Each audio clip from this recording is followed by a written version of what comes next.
என்னுடைய தோழி ஒருத்தி வந்து மயிலாப்பூரில் இருந்தா. இந்த மயிலாப்பூரில் வந்து நிறைய சிவன் கோயில் உண்டு. கபாலீஸ்வரர் கோயிலை தவிர நிறைய காரணீஸ்வரர் கோயில் மேலே சின்ன சின்ன சின்ன சின்ன சிவன் கோயில் உண்டு.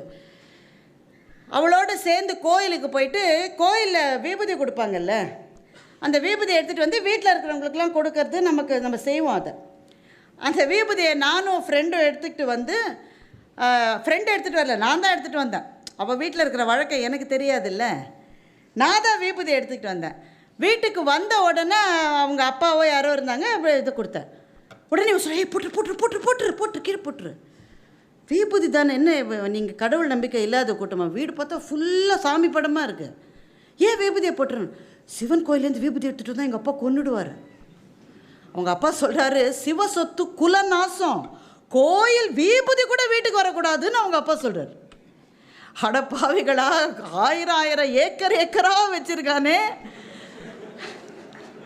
கோயில் சொத்தை, 30-40 வருஷமாக ஒரு குத்தகை கொடுக்காம எவ்வளவு தெம்பா நல்லா இருக்கா. விபூதி அதுக்கு ஒரு வேல்யூவும் கிடையாது, ஆனால் அது கூட வீட்டுக்கு வரக்கூடாது. கோவில் சொத்து குலநாசம், அது ஒரு அறம். அதை நம்பிய ஒரு வாழ்க்கை இந்த மண்ணில் தான் இருந்தது சகோதரர்களை, இந்த மண்ணில் இருந்தது. இந்த மாதிரி ஒவ்வொரு வீட்டுக்கும், நான் திருவல்லிக்கேணியில் இருந்தப்போ ரொம்ப சின்ன தெரு, அந்த திருவல்லிக்கேணியில் ஒரு இடுகாடு இருக்குல்ல, அதுக்கு பக்கத்தில் தான் நாங்கள் இருந்தோம். ரொம்ப பக்கத்தில், லேடி வில்லிங்டன் ஸ்கூலில். இந்த ஸ்கூலுக்கு நேராக போகிறதுக்கு ஒரு வழி இருக்குது. நம்ம வாழ்க்கையிலே எங்கேயும் டயத்துக்கு போய் பழகலையா, இந்த ஒரு இடத்துக்கு தான் டயத்துக்கு வந்திருக்கேன் நான். எப்படி இந்த விபத்து நேர்ந்ததுன்னு எனக்கே புரியல. எங்கேயும் ஸ்கூலில் டயத்துக்கு போய் நமக்கு பழக்கம் இல்லை. அது 9:10க்கு முதல் பெல் அடிக்கிறது வீட்டில் கேட்கும். அதுக்கப்புறம் தான் பையன் தூக்கிக்கிட்டு எப்போவுமே நீ லேட் பண்ணுவான்னு அம்மாவை திட்டிட்டு, பாவம் அவள் எப்போ ரெடி ஆகிட்டா. நாங்கள் எடுத்துகிட்டு இந்த இடுகாடு வழியாக ஒரு குறுக்கு வழியில் ஓடுவோம். அங்கங்கே எல்லாம் எரியும், பரவாயில்ல, எங்களுக்கு அதெல்லாம் பழகி போச்சு. அது வழியாகவே பள்ளிக்கு போன காலங்களில் தான் எங்கள் வீட்டுக்கு பக்கத்து வீட்லேயே இருந்த சாந்தாக்கா இட்லி கடை வச்சுருந்தாங்க. அப்போ வாழ்க்கை எப்படி இருந்ததுன்னா, நீங்களாம் நம்ப மாட்டீங்க, நிறைய இளைஞர்கள் இருக்கீங்க, நம்பவே மாட்டீங்க. நீங்கள் இன்றைக்கி உங்களுடைய வீடுகளில் உங்களுக்கு சின்ன மகள் இருந்தான்னு வச்சுக்கோங்களேன், ஒரு 3 வயசு 4 வயசு பாப்பா உங்கள் வீட்டில் இருக்குன்னா, நீங்கள் எங்கேயா அர்ஜென்ட்டாக வெளில போகணுன்னா, பக்கத்து வீட்டில் போய் இருந்துக்கோ அப்படின்னு சொல்லிவிட்டு நீங்கள் வெளியில் போகவே மாட்டீங்க. இன்றைக்கி போக முடியாது, போகக்கூடாது. சின்ன பாப்பா தானே, 3 வயசு பாப்பா தானே, பக்கத்து வீட்டில் விட்டுட்டு போக முடியாது. ஏன்னா இதே சென்னையில் சுஹாசினி என்கின்ற 7 வயசுக்கு குழந்தைக்கு நடந்ததை நாம் மறக்கக்கூடாது, மறக்க முடியாது. ஆனால் அன்றைக்கி அப்படிலாம் கிடையாது. யார் வீட்லேயும் இருக்கலாம், எல்லாம் சர்வ சுதந்திரம். பக்கத்து வீட்டில் உருளைக்கிழங்கு பொரியல் மனம் வீசிச்சுன்னா ஒரு 7 டிக்கெட் உள்ளே போயிடும். நீயே எங்கள் வீட்டுக்கு, அதெல்லாம் கிடையாது. எல்லாம் பொது விருந்து தான், சம்பபந்தி போஜனம் எல்லா வீட்லேயும். அதனால் சாந்தாக்கா இட்லி கடை வச்சுருக்காங்க. அவங்க ஜாதி அடுக்கில் கீழே இருக்கிறவங்க அதெல்லாம் ஒன்றுமே கிடையாது. நாங்களும் அங்கேயே உட்காந்து போய் பார்த்துக்கிட்டே இருப்போம். எனக்கு அந்த காட்சி ரொம்ப நல்லா ஞாபகம் இருக்குது. ஏன்னா ரொம்ப இம்ப்ரெசிவாக இருக்கும். இவ்வளோ பெரிய பொட்டு வச்சுக்கிட்டு, அதுக்கப்புறமா வந்து சாமி படத்தில் சொர்ணக்கா இருக்கும்ல, அதே மாதிரியும் இருக்கும். அதே ஜாடை, அதே கார்வாரு. அது பக்கத்தில் வீட்டுக்காரர் பயந்த மைனிக்கே நின்றுட்டுருப்பார்.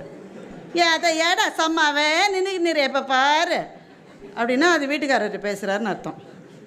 நீங்கள் குந்து தம்பி நல்லா சாப்பிடுன்னா அது வாடிக்கையாளர்கிட்ட பேசுகிறாங்கன்னு அர்த்தம்.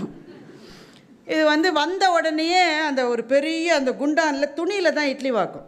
இந்த இட்லியை போட்டுட்டு அந்த சூடெல்லாம் அக்கறையே கிடையாது, அது கொதிக்க கொதிக்க கையில் அப்படி அப்படியே எடுக்கும். ஆனால் நான் சொல்கிறேன், அந்த இட்லியினுடைய சுவையை நான் எந்த 5 ஸ்டார் ஹோட்டல்லையும் இது மட்டும் பார்த்தது. சுவைன்னா அதுதான் சுவை. முதல் இட்லி எடுக்கிற போது அங்கே 2-3 என்ன சொல்கிறது, சோம்பேறி பசங்கன்னு சொல்கிறதா என்ன சொல்கிறது, அப்படி லுங்கி எல்லாம் இது பண்ணிக்கிட்டு பீடியெல்லாம் அப்படி வச்சுட்டு 2 பேர் வராத கொன்றுவேன். நீ 65 ரூபா பாக்கி, நீ சும்மா வந்தால் நான் கொடுத்துன்னே இருப்பேன், நான் உனக்கு ஓடிரு, சுடு தண்ணி கொட்டிடுவேன். இப்படி தான் ஆரம்பிக்கும் வியாபாரம். அங்கே எல்லோரும் வருவாங்க, எல்லாருக்கும் இட்லியை கொடுத்து இட்லி எல்லோரும் சாப்பிட்டு முடித்த பிறகு இந்த கடைசி இட்லிக்கு தனி சுவை.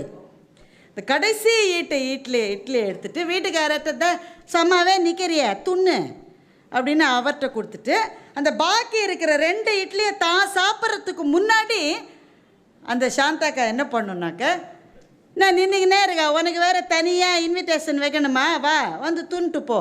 யார் முதல்ல யார் 2 பேர்கிட்ட வந்தால் சுடுதண்ணியை மேலே கொட்டிடுவேன்னு சொன்னாங்களோ அதே 2 பேருக்கு கொடுத்த பிறகு அவங்க தின்றதற்கு பிறகு பாக்கி இருப்பதைத்தான் சாந்தா அக்கா சாப்பிட்டு இருக்கிறாரே தவிர அவர்களுக்கு கொடுக்காமல் அவள் இட்லி தின்றதை ஒரு நாளும் நான் பார்த்ததில்லை. அது ஒரு அறம். பசிக்க ஒருவன் பார்த்திருக்க நான் சாப்பிட முடியாது என்பது ஒரு அறம். அது இந்த மண்ணில் இருந்தது, நம்முடைய வீடுகளில் இருந்தது. இது ஒரே அறம் தான் கிடையாது, ஒவ்வொரு வீட்டுக்கும் அது மாறுபட்டது. ஒவ்வொரு வீட்டுக்கும். எங்கள் வீட்டில் இருந்த அறம் ரொம்ப தாமதமாக தான் நமக்கு புரியுது. பல சமயங்களில் நம்முடைய பெற்றோர்களோ நம்முடைய பெரியவர்களோ நமக்கு சொல்லிவிட்டு போனதனுடைய அருமை அவர்கள் உயிரோடு இருக்கிற வரை தெரியவே மாட்டேன் என்கிறது. அவர்கள் போன பிறகு காற்றில் மறைந்து கலந்து விட்ட பிறகுதான் இதைத்தான் சொல்லியிருக்காங்கன்றது புரிவதற்குள் காலங்கள் ஓடிவிடுகின்றன நண்பர்களே, காலங்கள் ஓடிவிடுகின்றன. எனக்கு திருமணமான புதிதில் வீட்டில் ஒரு பெண்ணை வேலைக்கு வச்சுருந்தேன். அந்த பெண்ணை எங்கள் வீட்டிலேருந்து 3000 ரூபாய் திருடிட்டா. அது எனக்கு ரொம்ப பெரிய தொகை, அப்போது ரொம்ப பெரிய தொகை. கையும் களவுமா பிடிச்சிட்டோம். அது ஒரு அடுக்குமாடு குடியிருப்பு. உடனே ஐயோ ஐயோ ஐயோன்னு நாங்கள் போட்ட சத்தத்தில் எல்லாம் கூடிருச்சு. கூடின உடனே அந்த பெண்ணை நிற்க வச்சு விசாரணை, சரியான விசாரணை. உடனே கீழ் வீட்டிலேருந்து ஒரு அங்கிள் என் வீட்டு டபராவை இவ தான் திருடினான்றார். மேல் வீட்டிலேருந்து ஒரு ஆண்டி ரொம்ப நாளாக நான் பார்த்துக்கிட்டு இருக்கேன், சொன்னால் எனக்கு பொல்லா போகிறதுனால நான் சொல்லாமலே இருக்கேங்குது. யார் யாரோ அவங்கவுங்க வீட்டில் காணாமல் போனது எல்லாத்தையும் அவன் மேலே சுமத்துறாங்க. இந்த பாப்பா யூஸ் பண்ண பொம்மை காணாமல் போனது எல்லாம் அவள் தான். இப்போ அத்தனை குற்றச்சாட்டு விசாரணை போய்கிட்டே இருக்குது. எங்கள் அத்தை என் வீட்டில் இப்போ இருந்தாங்க. அவங்களுக்கு உடம்பு சரியில்லை, உள்ளே ரூமில் படுத்துட்ருக்காங்க. ஒரு 4-5 தடவை வந்து பார்த்தாங்க. அந்த விசாரணை போயிட்டுருக்கு, உள்ளே போய் படுத்துப்பாங்க. கொஞ்ச நேரம் கழிச்சு ஒரு விசாரணை போயிட்டுருக்கு. போய் அந்த பொண்ணு அழுதுட்டுருக்கு. நான் கொதிக்கிறேன், கொந்தளிக்கிறேன். 3000 ரூபாய் கண்ணு முன்னாடி எடுத்திருக்கா. இப்போது பணம் போனது இல்லை, கண் முன்னாலே நாம் ஏமாற்றப்பட்டிருக்கிறோம் என்பது எவ்வளவு பெரிய தண்டனை இல்லை? வீட்டில் இருக்கிறவங்களாம் ஆயுசுக்கு சொல்லி காட்டுவாங்க. உன்னை தெரியாதா, கண்ணு முன்னாடியே 3000 ரூபாய் விட்ட ஆள் தானே. இது வரும், எது மட்டும் நமக்கு ஒரு 90 வயசார மட்டும் வரும். இது எல்லாம் சேர்ந்து நான் கத்துறேன். எங்கள் அத்தை பார்க்குறாங்க, போகிறாங்க. ஒரு 3 மணி நேரம் அனுப்புகிறேன். எங்கள் அத்தை என்னை கூப்பிட்டாங்க. என்ன பண்ண போகிற? என்ன அநியாயத்தை, என் பணத்தை எடுத்துட்டா. சரி, ரொம்ப நேரமாக நிற்க வச்சு பேசிக்கிட்டே இருக்க, அது ஒரு காப்பி தண்ணியை கொடுத்துட்டு விசாரணையை நடத்துன்ற.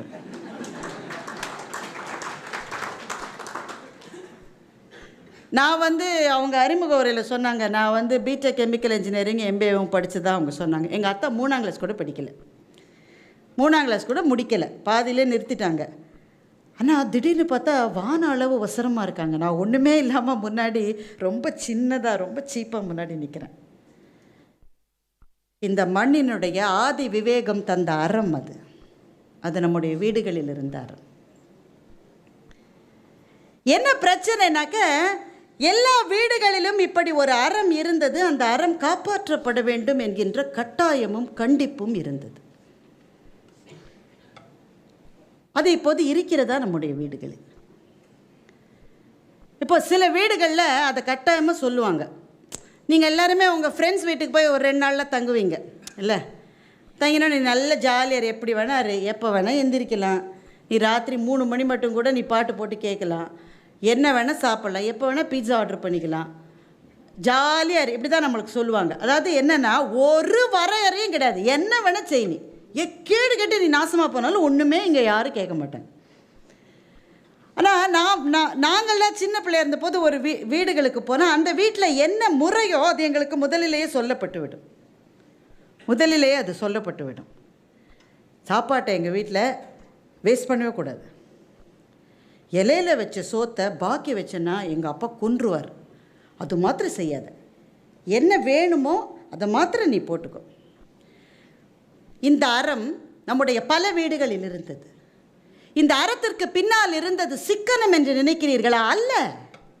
இந்த அறத்திற்கு பின்னால் இருந்தது சிக்கனம் அல்ல. இந்த அறத்திற்கு பின்னால் இருந்தது ஒருவனுடைய உழைப்பை நீ வீணடிக்க கூடாது என்கின்ற ஒரு அடிப்படையான ஆதி விவேகம் இதற்கு பின்னால் இருந்தது. ஒரு குவளை சோறு உன் நிலையிலே வருகிறதே, 6 மாசத்துக்கு முன்னாடி ஒரு விவசாயி அதை கனவு கண்டிருக்காங்க. அவருடைய உழைப்பு இருக்கிறது அதற்கு பின்னாடி. அதை வேஸ்ட் பண்ணுறதுக்கு உனக்கு எந்த விதமான ரைட்ஸும் கிடையாது. நம்ம இன்னைக்கு பண்ணுற வேஸ்டேஜை நீங்கள் ஜஸ்ட் இதோட நீங்கள் யோசிச்சு பாருங்க. பல கல்யாணங்களில் நம்முடைய திருமணங்களில் ஒரு அறம் இருந்தது. வீடுகளில் தான் திருமணம் நடக்கும். இந்த பந்தி போட்டு சாப்பிடுவது என்பதே ஒரு அறம். இங்கே நாகர்கோவில் சைடு சேர்ந்தவங்க யாராவது இருக்கீங்களான்னு எனக்கு தெரியாது. இருந்தீங்கன்னா அது ஒரு பந்தி மரியாதை இருக்குது பாருங்க. அங்கே அதை நீங்கள் மீற முடியாது. இன்றைக்கி நான் சொல்லலை, முன்னாடி என்னென்னா இலை போடப்பட்டதுன்னு இப்போ நம்ம எல்லோரும் என்ன சரி, இப்போ ஒரு கல்யாணத்துக்கு போகும்போதே 7 மணிக்கு வரவேற்புன்னு போட்டிருப்பாங்க. நீங்கள் சரியாக 7 மணிக்கு போயிடாதீங்க தயவு செஞ்சு, கேவலப்படுவீங்க. ஏன்னா பொண்ணு பியூட்டி பார்லர்லேருந்து வர்றதுக்கு 7:50 ஆகும். மாப்பிள்ளை வேறு பியூட்டி பார்லர் போகிறான், அவன் 8 மணிக்கு தான் வரான். பொண்ணுடைய அம்மா அக்கா பாட்டி வகைராலாம் 9 மணிக்கு தான் வருது பியூட்டி பார்லர்லேருந்து. இப்போ இத்தனை பேர் வந்த பிறகு தான் ரிசப்ஷன் வைக்கிறாங்க. ரிசப்ஷன் ஆரம்பித்த உடனே ஒரு பெரிய க்யூ நிற்குது. நீங்கள் அந்த க்யூவில் போய் கடைசி ஆளை சேர்ந்துக்கணும். மொய் பணத்தை கொடுத்துட்டு அப்படியே க்யூ கண்டினியூ ஆகும். எதுக்கு? சோறு தின்னத்தான், வேறு எதுக்கும் இல்லை. அப்படியே அந்த க்யூவில் கண்டினியூ பண்ணி சாப்பிட்டுட்டு இந்த ஐஸ்கிரீம் கொடுக்கறதுக்கு ஒரு இடம் வச்சுருப்பாங்க, அப்படியே அந்த க்யூவில் ஜாயின் பண்ணிக்கோங்க. வெளியில் வந்தீங்கன்னா உங்கள் காரை வெளியில் எடுக்கிறதுக்கு ஒரு க்யூ இருக்கும், அதில் ஜாயின் பண்ணிக்கலாம். நீங்கள் இந்த பந்தியில் ஒருவேளை உங்களுக்கு இடம் இல்லைன்னா நீங்கள் என்ன பண்ணணும் உங்களுக்கு தெரியுமா? இதெல்லாம் தெரிஞ்சுக்கணும். நீங்கள் நிறைய சின்ன பிள்ளைங்க இருக்கீங்க, யாராவது ஒருத்தர் அப்போ தான் குழம்பு சாதத்தில் இருப்பார், அவரை பார்த்து அவர் முகத்திலேருந்து நீங்கள் தெரிஞ்சுக்கணும், இந்த ஆள் தேர மாட்டேன் வழங்க மாட்டாங்க. சில பேரை பார்த்தாலே நமக்கு தெரிஞ்சிடும்.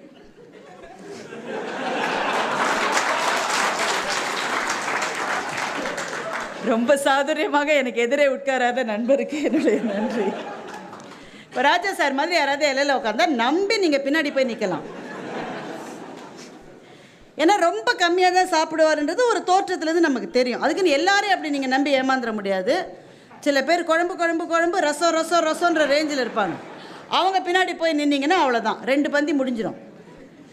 சரியான இடத்துக்கு போய் நின்றுட்டு அவர் பின்னாடியே நின்று அவருக்கு ஒரு ப்ரெஷரை நீங்கள் உருவாக்கணும். எப்படியாவது சீக்கிரம் சாப்பிட்டு முடியலன்னா பின்னால் இருக்கிறாரு மேலே விழுந்துருவான் அப்படின்ற ஒரு நெருக்கடியை உருவாக்கி அவரை சீக்கிரமே எந்திரிக்க வச்சு பாயசத்தை சார் சாப்பிட்டுட்டே கூட போகலாம் சார், நீங்கள் இலையிலேயே உட்காந்து சாப்பிடணும்னு கட்டாயம் கிடையாது, சாப்பிட்டுக்கிட்டே போகலாம். தெருவில் 2 நாய் அவரை துரத்த. இதுதான் நம்முடைய பந்தி மரியாதை. யாருமே நம்மளை சாப்பிட வாங்கன்னு கூப்பிடணும் நீங்கள் நினைக்காதீங்க. ஏன்னா நீங்கள் அப்புறம் சாப்பிட்டு போக முடியாது அந்த கல்யாணத்துலேருந்து. வீட்டுக்கு வீட்டில் முன்னாடியே சொல்லியிருப்பீங்க நான் சாப்பிட்ருவேன் எனக்கு வேண்டான்னு. வீட்லேயே ஒன்றும் இருக்காது. யாரும் நம்மளை கூப்பிடணும்னு அவசியம் இல்லை, நாமே போய் பந்தியில் விழ வேண்டியது தான். ஆனால் நாகர்கோவில் பந்தி முறை என்பது அப்படி கிடையாது. கூப்பிட்டா தான் சாப்பிட போகணும். சம்பந்தப்பட்டவங்க பெண்ணு வீட்டுக்காரங்க மாப்பிள்ளை வீட்டுக்காரங்க ஐயா சாப்பிட வாங்க அப்படின்னா தான் நீங்கள் சாப்பிட போகணும். அதுக்கு முன்னாடியே போனால் மானம் மரியாதை இல்லாதவன்னு பேர் கிடைக்கும். நமக்கு சிட்டியில் அதெல்லாம் கிடையாதுன்னு வச்சுக்கோங்க, அது வேறு விஷயம். அங்கே போய் மட்டன்னு எடுத்த உடனே குழம்பு சாத்த ஒரு அடி அடிச்சா ரசம் அப்படிலாம் கேட்கக்கூடாது. அந்த பந்தி எப்போது நகர்கிறதோ அப்போ தான் உங்களுக்கு கிடைக்கும். அந்த பந்தியில் இருக்கிறவங்க எல்லோரும் குழம்பு முடித்தா தான் நீங்கள் ரசத்துக்கு வரலாம். நீ பாதியிலேயே சாப்பிட்டு முடிச்சு பக்கத்தில் இருக்கிறவங்க சாப்பிடும்போது எந்திரிச்சு போய் இலையை மிதித்து எதுவும் செய்யக்கூடாது. ஆனால் இன்றைக்கு விருந்துகளில் முதல்ல நமக்கு மரியாதை கிடையாது, நாம் அதை எதிர்பார்க்கறதும் இல்லை. ஏன்னா எல்லாரும் ஒரு பிளேட்டை கையில் வச்சுக்கிட்டு தெருவா அலையிற மாதிரியே அலையிறோம். வெளியில் வந்த பிறகு தான் தெரியுது பாதாங்கீர் போட்டிருக்கான்னு. என்ன ஒரு அநியாயம் இது, என் கண்ணில் அது படலை. அது பாதாங்கீர் சாப்பிடல, அது ஒன்று தான் நல்லா இருந்ததுன்றான். நான் திரும்ப போய் இன்னொரு பிளேட்டை எடுத்தா பண்ணுவோன்னு வைங்க, அது ஒன்றும் பெரிய கேவலம் இல்லை. எவ்வளோ வேஸ்டேஜ், அதை தான் நான் சொல்ல வந்தேன். எவ்வளவு வேஸ்டேஜ். இந்த இலைகளிலிருந்து கொட்டப்படுகிற சாப்பாட்டை பார்க்கிற போது நெஞ்சு கொதிக்கிறது நண்பர்களே. ஏன்னால் அதற்கு பின்னாலே ஒரு விவசாயினுடைய உழைப்பு இருக்கிறது. நம்ம விவசாயிக்கு தான் மரியாதை கொடுக்கல, அவனுடைய உழைப்புக்கும் நாம் மரியாதை கொடுக்கலையே. நாம் பிள்ளைகளோடு சாப்பிட போகிறோம், ஏதோ ஒரு அக்கேஷன் பெரிய ஹோட்டலுக்கு சாப்பிட போகிறோம். அந்த அப்பாவுக்கும் அம்மாவுக்கும் அந்த மாதிரி சூழ்நிலைக்கு பழக்கமே இருக்காது. தைரியமாக பிள்ளைகளினுடைய தூண்டுதல்னால போகிறாங்க. போன உடனே தடுக்கி விழாமல் நீங்கள் சேரில் உட்காரவே முடியாது, ஏன்னா லைட்டே இருக்காது, அவ்வளோ டிம்மாக இருக்கும். ஒரு மாதிரி அட்ஜஸ்ட் பண்ணி அவர் பந்தாக்கு கண்ணாடி வேறு போடாமல் இருப்பாங்க. ஒரு மாதிரி அட்ஜஸ்ட் பண்ணி சீட்டில் உட்காந்தோடனே இவ்வளோ பெரிய சீட் கார்டு நீட்டுறான். முதல்ல புரியல, அப்புறம் கண்ணாடியெலாம் போட்டுக்கிட்டு பார்த்தா ஒரு 100 ஐட்டம் இருக்குங்க. அது 1-2 ஐட்டம் கூட அந்த அப்பாவுக்கு புரியல. அந்த அம்மாட்ட கார்டை நீட்டும் போது அது சொல்லுறது, நீங்கள் பார்த்து என்ன சொல்கிறீங்க. முதல் ஐட்டமை பார்க்குறா, 450 ரூபா.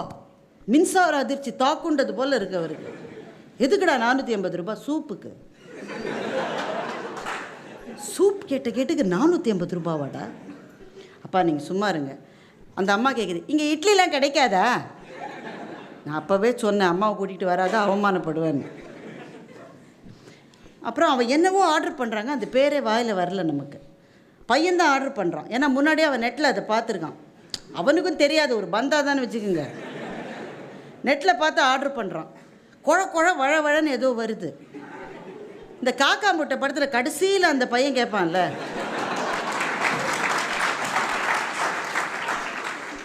உனக்கு பீட்சா பிடிச்சிதா? நல்ல வேலை இல்லை, ஆயா சுட்ட தோசையே நல்லா இருக்கும். அதே தான், ஒன்றுமே சாப்பிட்லைங்க. பில்லு 2000 ரூபாய். அந்த அம்மாவுக்கு அதுக்குள்ளே இதே அதிர்ச்சி வந்துருக்கு, அது ஹாஸ்பிட்டலில் சேர்க்குற நிலைமையில் இருக்குது. 2000மான்றதுக்குள்ளே பையன் வாய முடுறான். இங்கே சத்தம் போடாத, வெளியில் வந்து சத்தம் போடுறான். அந்த அப்பா வெளியில் வரும்போது பசங்களை கொஞ்சம் முன்னாடி நடக்க விட்டு ஒய்ஃப்கிட்ட கேட்குறாரு, வீட்டில் சோறு எதாவது பாக்கி இருக்குது? இந்த கழுதைக்கு ஏயா 2000 ரூபாய் கொடுத்தார்? வேஸ்டேஜ் அப்படியே இருக்கு. அதை வேறு பேக் பண்ணிட்டு போகலாமா வீட்டுக்கு? அவன் ஹோட்டல்காரனே சொல்கிறான், if you want you can pack it. இந்த கன்றாவியை வீட்டுக்கு வேறு கொண்டு போய் எப்படி சாப்பிட்றது? ஆனால் அதை நம்ம எடுத்தால் தமிழன் புறமுதுகிட்டு ஓடியதற்கு அடுத்தபடியான அவமானம்னு பசங்க அதையும் எடுக்கக்கூடாதுன்றாங்க. Very bad manners. டே, இவ்வளவு நீ வேஸ்ட் பண்ணுற, இதில் மேனஸே பாதிக்கப்படல உனக்கு. ஆனால் நம்முடைய வீடுகளில் அந்த அறம் இருந்தது. எங்கள் பாட்டி சொல்லுவாங்க, சாப்பிடுகிற சாப்பாடு சாக்கடையில் கொட்டப்பட்டால் அன்னலக்ஷ்மி ஐயோ ஐயோன்னு அழுதுகிட்டு போவா, சோறு கிடைக்காம நீ கஷ்டப்படுவ. இது ஒரு சாபம் அல்ல, இது அந்த வீட்டினுடைய அறம். இப்படித்தான் நம்முடைய வீடுகளில் அறம் இருந்தது. சின்ன சின்ன விஷயங்களில் அது நமக்கு தொடர்ந்து போதிக்கப்பட்டு கொண்டே இருந்தது. நம்ம எல்லாத்தையும் உதறிட்டோம். இது எல்லாவற்றையும் மீறி தாண்டிய ஒரு வாழ்க்கைக்கு வந்து விட்டதாக நம்மை பற்றி நாமே உயர்வித கற்பனைகளோடு உலாவிக் கொண்டிருக்கின்ற ஒரு வாழ்க்கையில் திரும்பி பார்த்தா பக்கத்திலேயே அறம் இருந்திருக்கு சார், பக்கத்திலேயே இருந்திருக்கு. சரி, எங்கள் வீட்டில் ஒரு அறம் இருந்தது. என்னுடைய தகப்பனார் வந்து மிக மிக மிக மிக மிக தீவிரமான ஒரு ஹிந்து. பிள்ளையார் மீது அவருக்கு அவ்வளவு நம்பிக்கை உண்டு. அந்த 3 பட்டை இல்லாமல் அவர் எங்கேயுமே அவரை யாரும் பார்த்துருக்க முடியாது. ஆனால் அவர் பணி செய்தது திருவல்லிக்கேணியிலே இருந்த முஸ்லீம் ஹையர் செகண்டரி பள்ளியில் 30 வருஷங்கள் தலைமை ஆசிரியராக அவர் பணியாற்றினார்.